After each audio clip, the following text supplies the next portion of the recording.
to have all of you listening into this conversation that we're going to have with Mr. Jyotiraditya Scindia in just a few moments. Mr. Scindia, many thanks for speaking to us at the India Economic Conclave. It's always a pleasure to speak to you. You always are very articulate and speak your mind on issues related to the aviation sector, and we've had a conversation, a free and frank one, at the Times Now Conclave a few months ago. So thank you very much and welcome. Mr. Scindia, India recently breached its record Thank you, Rahul, for the having highest me, number. and it's a pleasure. It's a pleasure to be at. Sorry, it's a pleasure to be at the conclave, and I'd like to thank the channel, and I'd also like to greet the viewers through you. Wonderful. Wonderful. India recently breached its record for the highest number of daily passengers post the pandemic. That was about 4 lakhs. Are you confident we are very much on the way to returning to the pre-pandemic levels?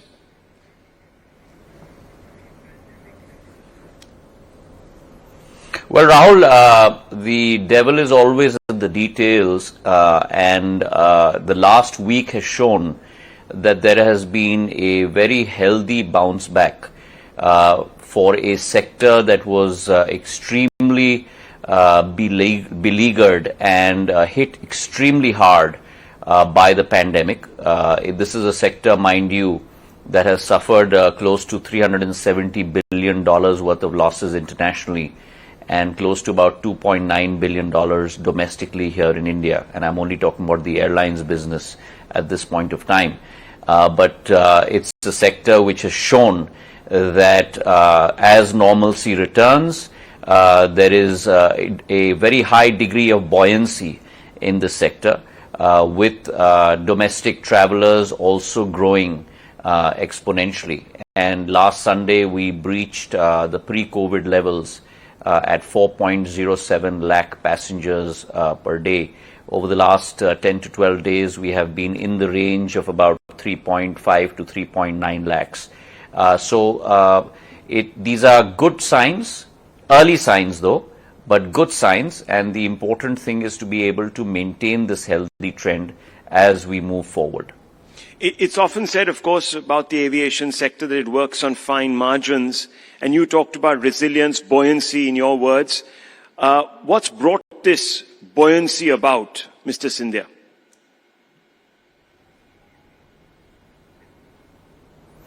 Well, I think if you look at the sector from a structural point of view, this challenge and this pandemic has also forced the sector to look inwards and bring about a paradigm shift, both from a sectoral point of view and from a governance point of view. There are many things that we have done different within the ministry as well over the last year and a half or so, where we have brought about major changes in policy, whether it be directly with regard to airlines, where we've slowly but surely brought back capacity to 100% on the 18th of October last year, international capacity back to 100% on the 27th of March this year, and along with that also the concept of putting in place fare caps, where you are protecting both the customer on the upside of too exorbitant fares and protecting the airlines on the downside as well. Of course, the biggest challenge, as you're well aware, Rahul, has been the phenomenal rise in air turbine fuel costs.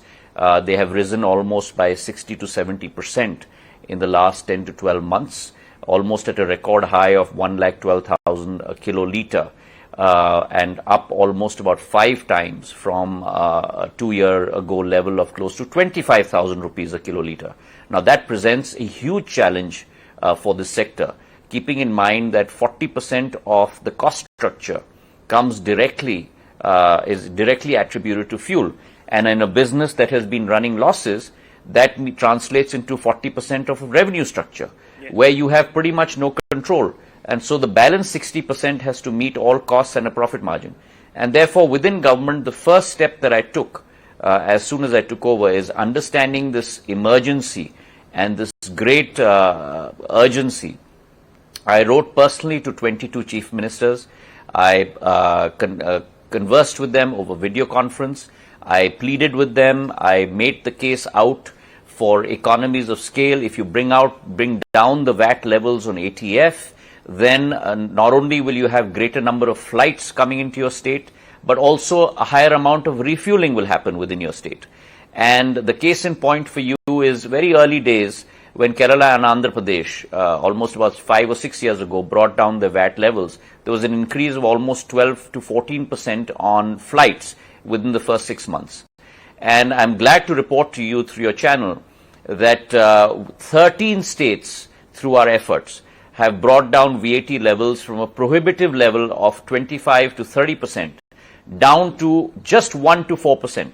And through your channel, I'd like to thank the chief ministers of all those states, the lieutenant governors of those union territories that have been extremely helpful to us in being able to do that. So we've had large states in that mix, like the state of Gujarat, the state of Madhya Pradesh, the state of Uttar Pradesh.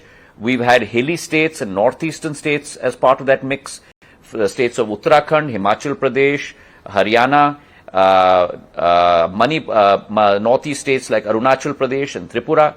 We've had union territories such as J&K and Ladakh, Andaman and Nicobar, the Lakshadweep Islands. And so there's been a wide variety of states that have moved towards a lower tax regime, and that has resulted in greater refueling in these states. For example, in the state of, in the UT of J&K, Srinagar has experienced a 360% rise in refueling since they brought down VAT. So the economies of scale and the Laffer curve economic theory works that as you bring down tax rates, revenues go up. So prior to my taking over, we had 12 states that were in a lower VAT regime of 1 to 4%, 24 states that were within the 20 to 30% bracket. Today, that position has completely reversed. We have 25 states that are within the 1 to 4% regime, and we have only 11 states left that are between the 20 to 30% regime. And I'm going to assiduously work with those balance 11 states to try and implore them to bring down their levels as well, and therefore engage with greater amount of flights and passengers flying from their states. Well, that's very important, simply because there have been, of course, demands from the industry representatives to bring ATF under GST, and that's an ongoing conversation. And we just heard the Finance Minister, Nirmala Sitharaman. So if the states are now quite open to I think it's taking important the cue. that it's important that the ministry acts proactively, and therefore, even though we are pending ATF coming under GST, I took it upon myself to make sure that I engage with states and bring down the VAT level directly to 1 to 4%. So the fact that we've been able to convert almost 25 states onto this side of the bandwagon means that a lot of the advantage also of going through GST today is now slowly accruing to the airlines by lowering the level of VAT. So we still have some way to go because we still have 11 states left. But the work is on, and when either of those two events happen, the advantage in terms of cost-benefit analysis will accrue to the airlines. So are you saying that that obviates the need for ATF to be brought under GST if you organically push the states into adopting perhaps, as you've said, a more open stance on lowering the duties? Well, I think it has to be a two-pronged approach. One, in the interim, I have to ensure that we bring more and more states down to a lower tax regime, therefore the economies of scale argument working in their favor. However, longer term, it's much more efficient, both from a taxation point of view and from an industry point of view, to have ATF under GST, because then you get an output tax credit as well. Things are much more streamlined, and I think it becomes beneficial both to the government as well as to airline companies to have a much more streamlined tax system in place. Are there any projections, Mr. Scindia, the government has done, or perhaps economic wings of the government have done, on where ATF prices could be in the next few months? And if there is a sort of more dire projection, what steps is the government going to take? I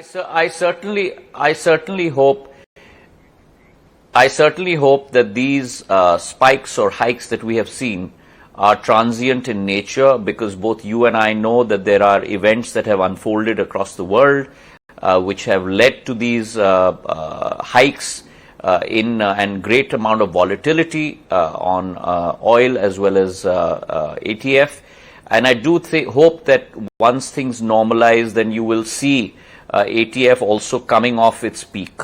I do certainly hope for that, but in the interim, we have to do whatever we can do best to make sure that the bleeding of the airlines does stop. Any conversations in government, for instance, to perhaps increase the exposure to purchases from Russia? A lot of people are saying that one way of obviating the challenges we are facing with regards to crude prices rising in general could be to increase our exposure to purchases from Russia. Any conversations around that, Mr. Scindia? Well, I think the basket that the government is looking at is widely diversified, and that is something that's a prerogative of the MOPNG, the Ministry of Petroleum and Natural Gas, and I would not want to encroach onto their turf in terms of advising what would be best in terms of a diversified mix basket of crude for India. I'm sure that they're doing their best in terms of making sure that we get crude at the cheapest levels from across the world. Let me come back to the squeeze on margins, etc., and the pressures that builds. Now, there has been a demand to do away with the fare caps, and you yourself have said that, look, profitability has always been an issue with running airline businesses.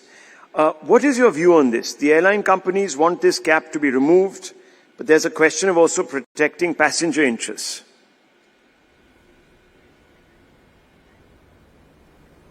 Well, it's not as simple as that, Rahul. And let me also tell you on this show that there is not a single voice, a unified voice coming from the airline industry as well. I think if you spend some time with them, you will see the diversity of interests that are voiced within the airlines. And as you are probably aware, I have 8 advisory groups that I've set up within the ministry, because I believe that intellectual property does not vest within me as the minister or the ministry officials alone. I think it's important to engage with all our stakeholders.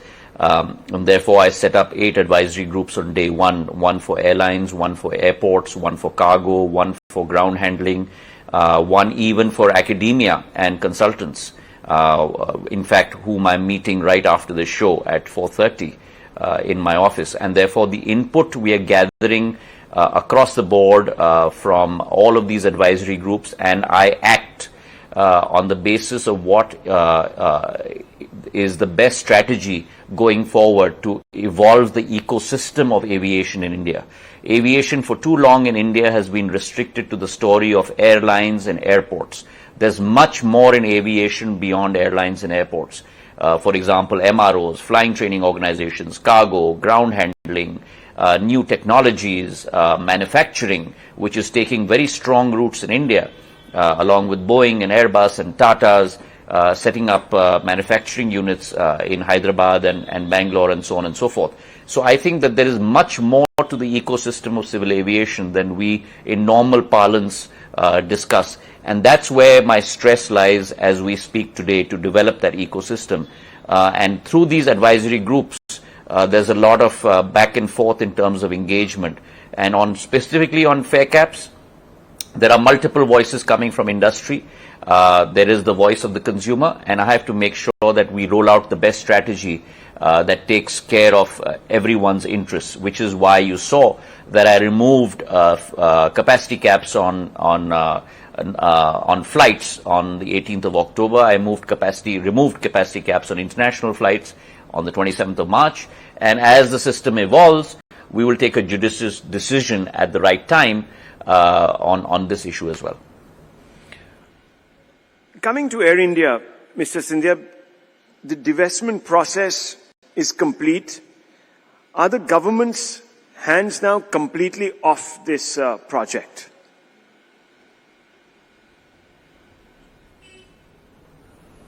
Oh, absolutely. It's firmly in the hands of the private company, the Tatas, namely Thales, and they are handling all the affairs. In fact, just 3 days ago, Rahul, we disengaged Alliance Air's booking system also from Air India. And now Alliance Air does its own booking system for its fleet. And therefore, I wish the new managers of Air India and the new management all the very best. I'm very confident that in the new hands that it's in, it will rise to new heights. They have some very concrete plans in place, and at the end of the day, I do hope that the customers' interests are much better served by the new management. Well, the reason why I brought that question up was because recently Air India had nominated the Turkish person as an MD. His name is Mr. IEC, and CEO designate for Air India. And many people felt that the decision was clearly opposed by those that the government considers are influencers on the right. And there was, of course, a huge amount of conversation because the RSS's Swadeshi Jagran Manch had raised concerns about Mr. Aichi's links with the Turkish president, Mr. Erdogan. Can you talk us a little bit through what really happened there, the government's response also to Tatas, etc.? How did that work out? Well, once Air India has become a member of the Tata Group, then the Ministry of Civil Aviation does not interfere in any decisions that is made by a private entity. That is solely and wholly their decision. And I do not think that the attribution that you have made to certain institutions is correct at all in any form whatsoever. At the end of the day, that is a decision that they have made to engage or not to engage a certain person. And the Ministry of Civil Aviation certainly has had no interference with that decision. Well, the Tata Group had noted in its statement that the appointment was, and I'll quote them, subject to requisite regulatory approvals, unquote. As per the regulations, any top-level personnel change in an airline based in India requires the approval of the Ministry of Civil Aviation, which as part of its approval process gets the candidate's security clearance from the MHA. That suggests that perhaps your ministry does have some sort of a role.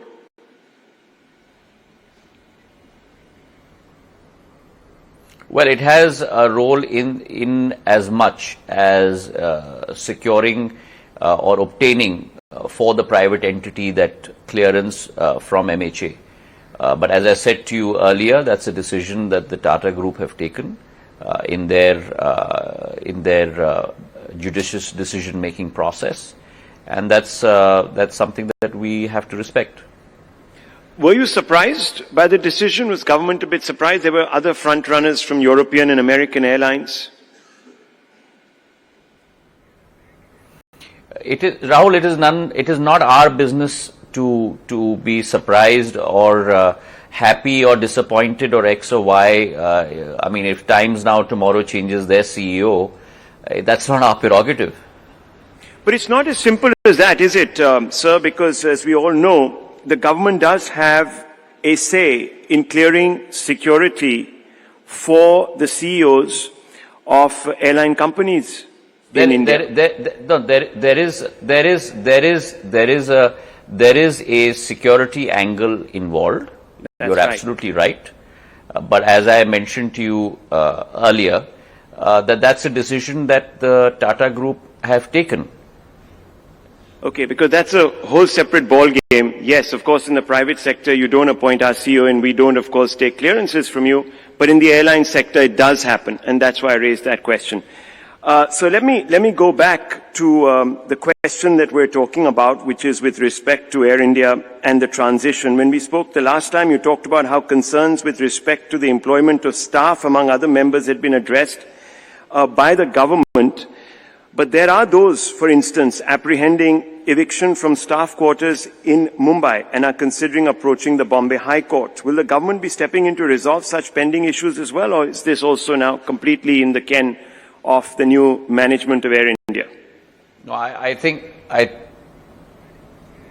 it's important to clarify that as far as the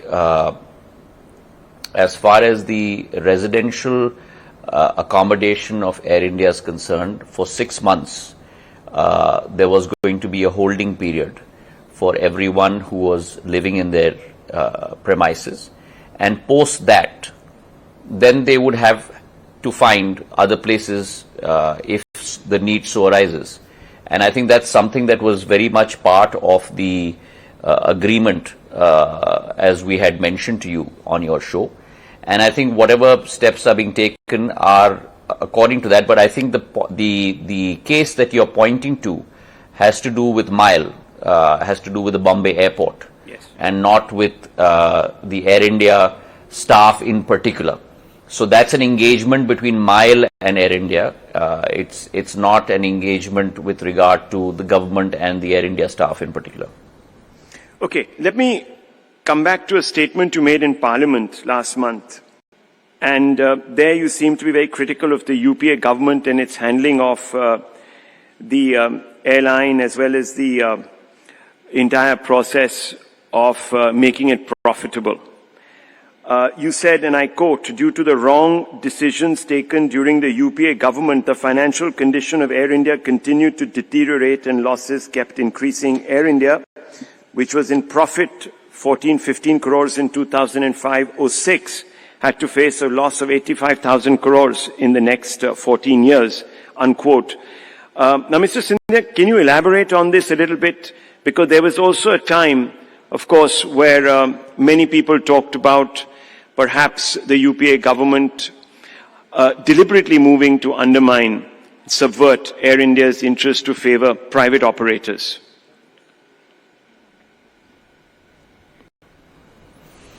So what I will do, Rahul, is just put the facts before you. I don't want to get into issues of X or Y. The fact of the matter is that Air India separately was a profit-making enterprise. Indian Airlines separately was a profit-making enterprise all the way up to 2005 and 6. And then came the merger.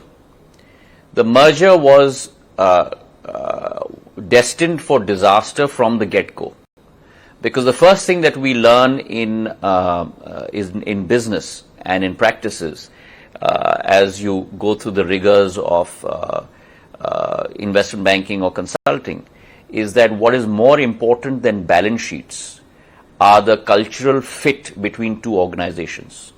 And therefore, Company A may look at an acquisition of Company B, Company A may look at a merger of Company B, Company A may look at a demerger process between itself and Company B. All of those actions have to be governed more by cultural fits and harmonization between people and management rather than just economic bottom line, balance sheet and P&L numbers. And I think that's where the fatal mistake occurred. And the very fact that you combined two entities that had very different mission, goals, value systems, HR processes, cultures into one, and then put in place systems that lead to transforming those two profit-making companies into loss-making companies, and ranging from an average from 2006 onwards until 2019-20 or 2021 until its sale, between 3,000 crores to 20 crores a day, which means 7,500 crores a year. The total losses of close to 85,650 crores over a 14-year period is disastrous, because at the end of the day, Rahul, whose money is this? This is not Government of India's money alone. This is the money of every taxpayer in this country, including you and me. And the government's responsibility as a fiduciary holder of that tax money is to ensure that the return on capital employed is the highest possible. Now, is the ROCE or the ROI higher in a company that's ending up making losses between 3 to 7,000 crores a year, totaling 85,000 crores over a period of 14 years? Add to it the government guarantee of 51,000 crores, add to it the equity infusion of 54,000 crores, and add to it the current debt burden until handover of 62,000 crores. What kind of number are we talking about? We're talking about 2.5 lakh crores. Is that a good use of taxpayers' money? The answer equivocally is no. That money has to be used to build schools, build roads, build electricity plants, educate people, skill development, and that's where national economic growth is going to come from. And therefore, the Prime Minister took it upon himself and took an executive decision that we need to cut loose from this millstone around our neck, hand it over to the private sector that will work and make it work better, and take our resources and employ that 7,500 crores a year in terms of filling up a very deep black hole towards concentrating on Manrega, concentrating on rations, concentrating on human development, concentrating on education, building roads. And I think all your viewers will probably agree with me as well. And I think everyone was extremely elated at the end of the day when the transaction went through. And actually there was deliverance from this millstone that is around our neck, and also hoping for a better value proposition for customers, and therefore a win-win for both sides. Given that you were obviously a very instrumental player in the UPA setup, I just want to ask you, if it was so obvious, why is it that the UPA still embarked upon this? Was it purely, perhaps, corporate strategic, limitations? Perhaps the inability to comprehend, or was there something more? There are many. There are many insinuations, but that's not me. And I think, Rahul, you've known me long enough to get into that sort of debate. There are many insinuations as to the whataboutery about this.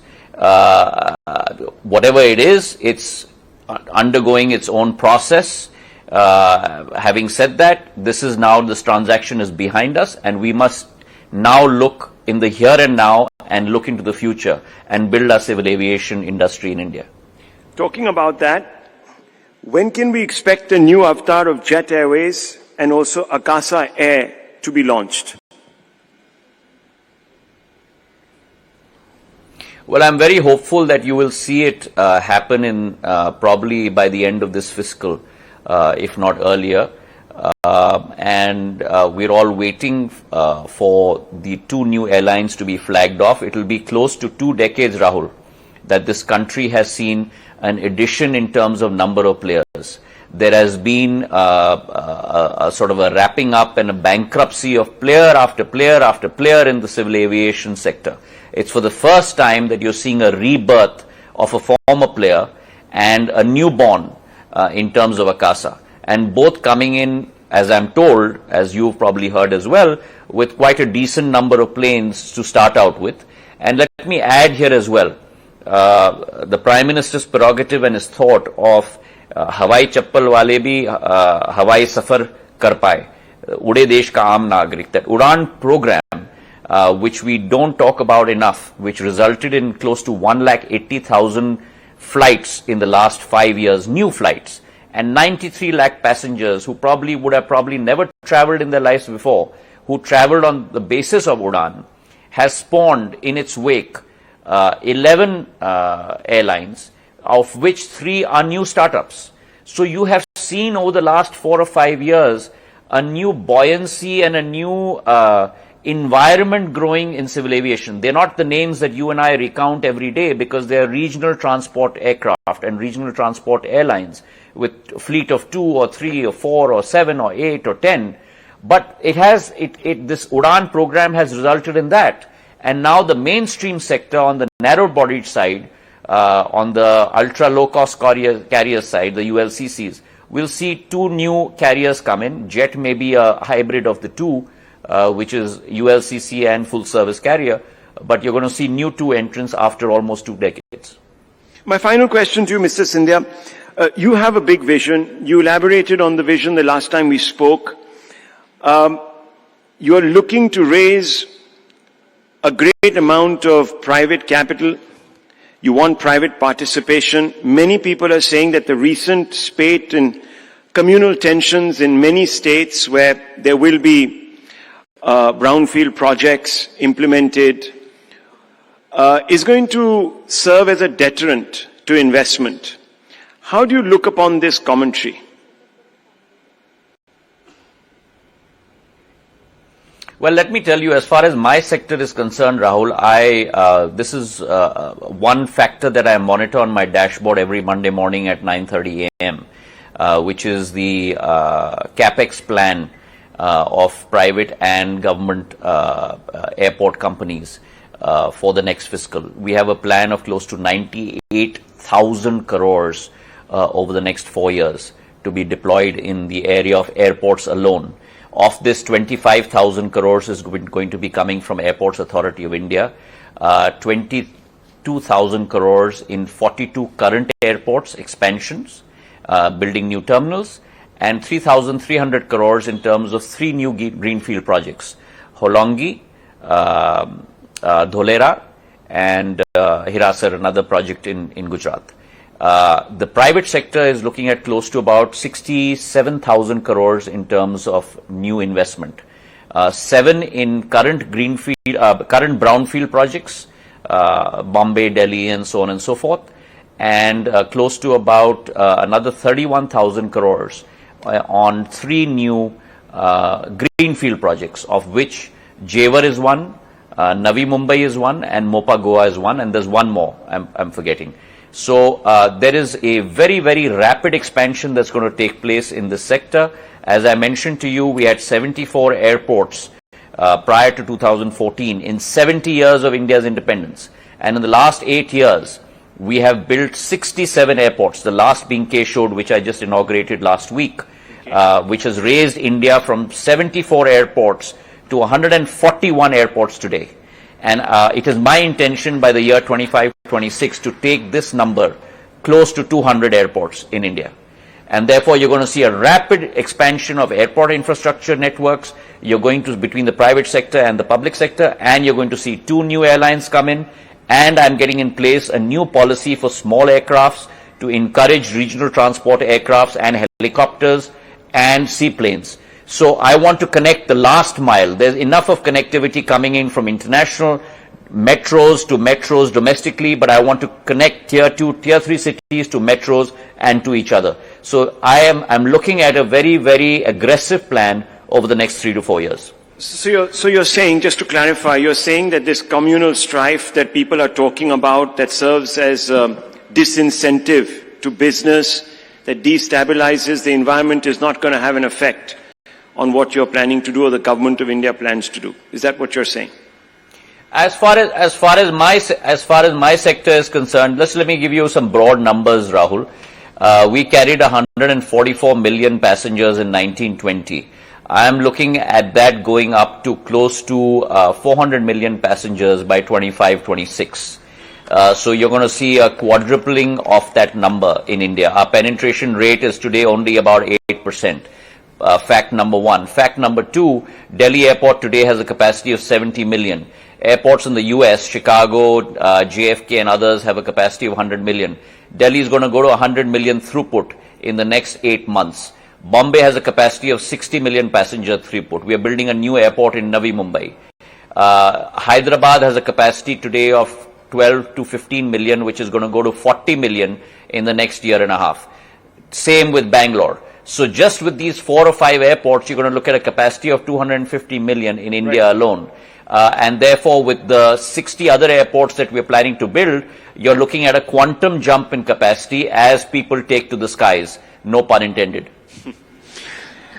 So you're going to fly above all the troubles. Okay, thank you very much, Mr. Scindia. Wonderful speaking to you once again. Thank you very much.